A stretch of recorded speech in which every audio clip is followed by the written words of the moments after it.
What is up, Iwu crew? Today, we're covering 5 solved missing person cases with unexpected twists. Let's get right into it. Number 5. Wade STEFFEY. On January 13th, 2007, Wade STEFFEY seemed to vanish into thin air. He was a freshman attending Purdue University the year he went missing.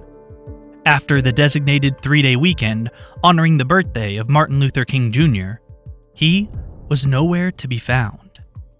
His friends realized that they could not find him within the hall of 700 other students, and quickly became alarmed concerning the whereabouts of their friend.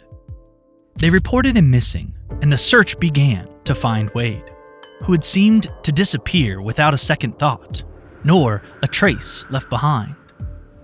Searches with teams and dogs were conducted to try and find Wade, but no evidence turned up. His family and friends were alarmed as Wade was thought to have no reason to run away.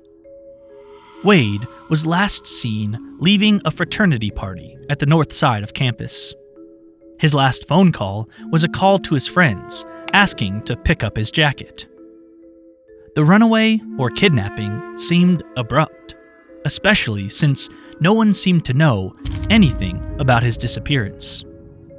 The 19-year-old young man was nowhere to be found, and the searches seemed hopeless, especially with the lack of evidence pushing the case forward. The leading theory was that Wade was maliciously murdered or kidnapped while leaving the party on campus, and his body had been hidden away. But no true evidence pinpointed any specific leads or suspects they could investigate further into. It seemed useless. Wade seemed so gone that there was no possible way they could find him. That is, until a strange pinging noise was heard in a high-voltage utility closet 2 months after Wade STEFFEY was reported missing. The unnamed maintenance worker went to check the room, and, to her surprise, she found much more than simple cords and flashing lights. There, in the utility closet of the Owen Hall, she found Wade STEFFEY's body, one that had been hidden away for more than 2 months before being found. Wade's body was described as being slumped over the machinery in the utility closet. He was surrounded by dangerous, high-voltage equipment that had not been investigated during the search due to the risk imposed by the machinery. The room and Wade went untouched until the maintenance worker found him. According to the interview that Fox News did with Wade's father, Dale STEFFEY, the way the coroner described it to us, he would have been groping around behind one of those transformers, looking for a light switch once he got locked inside the room, Dale STEFFEY said. Somehow, he managed to get his finger into the one spot where he created an arc between the wire and the transformer. It would have been instantaneous. Now that the case was settled, Wade's parents were allowed their time to grieve with the confirmation that Wade STEFFEY was dead. Wade's case is now finally closed, though many still question how he entered the room through 2 locked-door security measures, and why. It may forever remain a mystery. Number 4. George Carroll. In 1961, George Carroll went missing. He was a father of 4 at the time, and married to a woman named Dorothy. His children were all under the age of 10. There was Patricia, Jean, Stephen, and Michael. He was a war veteran from the Korean War and had set to live out his life in a small cottage with his family. But one day, George went missing without a trace. Dorothy lied to her children, telling them that George walked out on their family. In reality, she had no idea where her husband was either. She assumed George was sick of living the family life and left them while he pursued a more wild and lively lifestyle. Because of this conclusion, a missing persons report was never filed for George. Dorothy remarried to Richard DARRESS, a man that moved close to their home years after George's strange disappearance. They had one son together before divorcing in the early 1980s. Years after George's miraculous disappearance, his son Michael purchased his childhood home and made many bold conquests and changes to make it more modern. The street in which they lived filled with new homes, and the story of George Carroll was forgotten or dismissed by most, as people still assumed that George just up and left his family. But Michael was not so sure. From the moment his mother told him that George had left, Michael realized that there could be a much darker side to the story. He was confused on exactly how, but he had his suspicions. His main theory had to do with the basement of the home, as he heard stories about strange occurrences in the basement, and overall just had a very bad feeling when it came to the ground floor. Michael called a psychic and some paranormal investigators to see if they could find anything concerning about the basement, or about the energy the house held. And the readings told Michael that there was a certain energy 6 feet below the basement of his home. So, Michael started digging. He was determined to see what exactly was in the home, and why it felt so off to live there. He dug into the floor of the basement after penetrating the concrete, desperate to see what was truly hidden under the rubber and dirt that made up the bottom floor of his home. The project was lengthy and exhausting, but Michael wasn't discouraged, even despite the concern that it could upset the foundation of the home. Michael also suffered a stroke during the project, but he had his 2 sons continue it because he was so passionate about it. In the end, Michael's suspicion was confirmed. The 2 sons found something very, very dark under the floor that day. The 2 sons retrieved a well-preserved skeleton from under the dirt and rubble on October 30th, and Michael immediately knew it was his father. In an interview done by the Washington Post, Michael says, "I felt total peace. I felt vindicated for my dad. I felt like he was dancing in heaven." Even if the body discovery solves one mystery, it raises many more questions. The body was announced to officially belong to veteran George Carroll, but it was also announced that he was murdered. Specifically, he is believed to be murdered from blunt force trauma to the head. A suspect was never found for this homicide, and the mystery still lingers about who exactly killed George Carroll in 1961. Number 3. William Briscoe, Philip Pompey, Matthew Henrich, Kimberly Barnes, and John Simmons. 10 teenagers split up.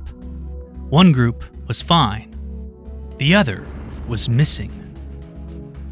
On July 14th, 1979, 5 teenagers disappeared after taking off in a van for California. The 5 got into an argument with their other friends about whether they should go to California, and neither group won the argument that day. The other 5 kids were dropped off at a nearby location before William, Philip, Matthew, Kimberly, and John continued driving. They were never seen again. The missing persons reports slowly flew in, one by one, person by person. All 5 members of the carefree group were nowhere to be found, and it baffled their friends and family. The teens in the group were very carefree, so it was no surprise they wanted to head out on a trip to California. They wanted to travel coast to coast in their golden 1976 Dodge van. But 5 of them refused because of the risk and the fear that involved going that far away while being as young as 16. after they decided who was going and who was not, they took off to sunny skies and luxury. Or at least, that's what some people thought, when the five were never seen again. At the time of their disappearance, William was 18, Philip was 19, Matthew was 18, Kimberly was 16, and John was 18.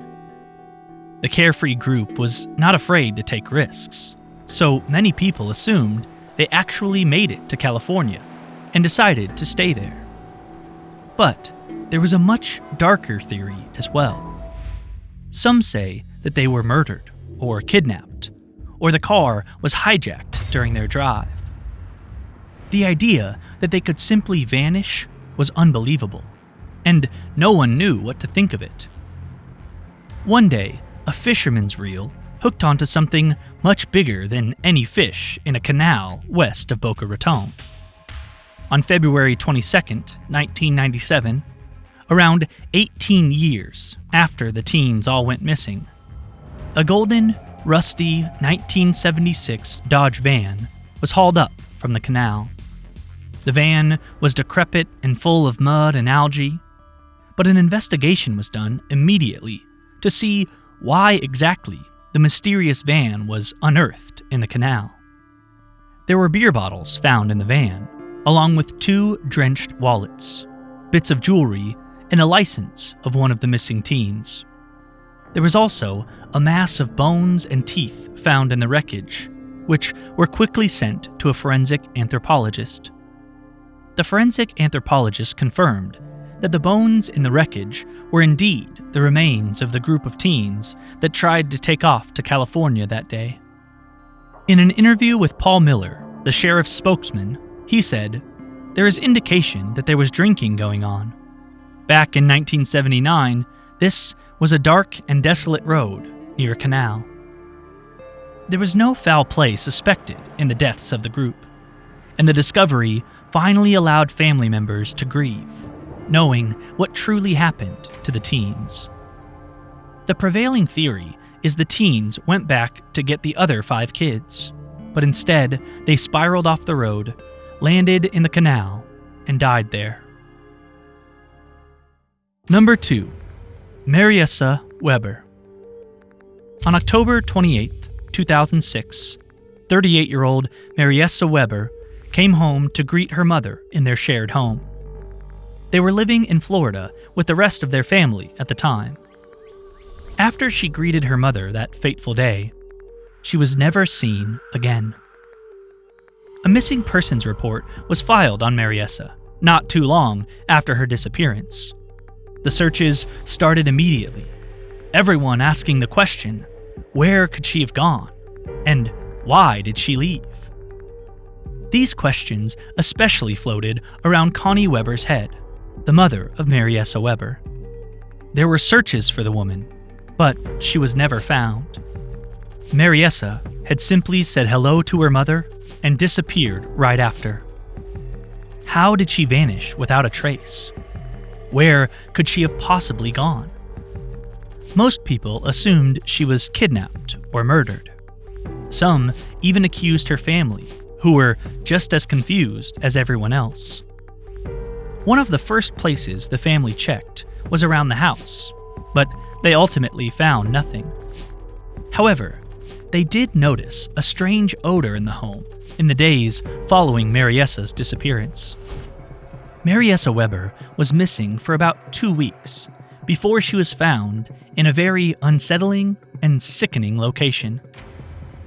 Mariesa's sister crept into her room late one night and noticed a foot sticking out from behind the bookcase.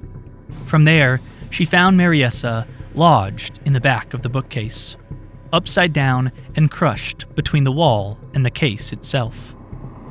Authorities believe that Mariesa was trying to plug in a television, and the plug was behind the shelf, so she leaned over the case and fell in head first. Unable to call for help because of her compromised situation, Mariesa died from oxygen loss and suffocation due to being hung upside down for so long. Mariesa was 5'3" and barely 100 pounds, so the bookcase could easily swallow her whole. Connie Weber said, "I'm sleeping in the same house as her for 11 days, looking for her, and she's right in the bedroom." Mariesa's death was truly tragic and a horrifying way to go out. Number 1. Larry Ellie Murillo-MONCADA. The last time Larry Ellie Murillo-MONCADA was seen was on November 28, 2009. Working as a supermarket employee in Council Bluffs, Iowa, he raced out of his family home on that frigid day during a snowstorm, fearing for his life. Larry was your average young man, living with his parents in Iowa with a job at a supermarket. After one Thanksgiving shift, his mother said that Larry's mental health began to rapidly decline. She took him to the doctor, where he was prescribed antidepressants, but his condition only grew worse when he started to hear voices in his head and develop extreme paranoia concerning his surroundings and the people around him. His mother said that Larry began to hallucinate and thought people were coming to get him. He was afraid for his life, and that is what caused him to run out that day. He ran out into a blizzard without shoes nor socks, only wearing a sweatshirt and sweatpants. Unfortunately, Larry never came home and was never seen again. A missing persons report was filed for Larry, his family concerned for his well-being due to his deteriorating mental health. A decade went by searching before the case went cold and Larry was unable to be found. That is, until he was. The grocery store Larry had worked in, No Frills Supermarkets, was vacant during the decade that Larry went missing. Contractors were called to move shelving units and coolers from the store, only to find a shocking and horrifying discovery. The contractors found Larry's decaying body wedged between the cooler and the walls. An investigation team confirmed it was Larry. Authorities believe that Larry tried to crawl up into the storage unit above the cooler, but instead he fell into the crevice between the wall and the cooler. He was wedged there and unable to call for help because of how loud the cooler was. He died alone and freezing. Larry did not have a shift that day, according to his employer. What are your thoughts on these cases, Iwu crew? Let us know in the comments down below. If you enjoyed this video, be sure to hit the like button and subscribe. A playlist is going to pop up right now with more videos you'll love. See you guys next time.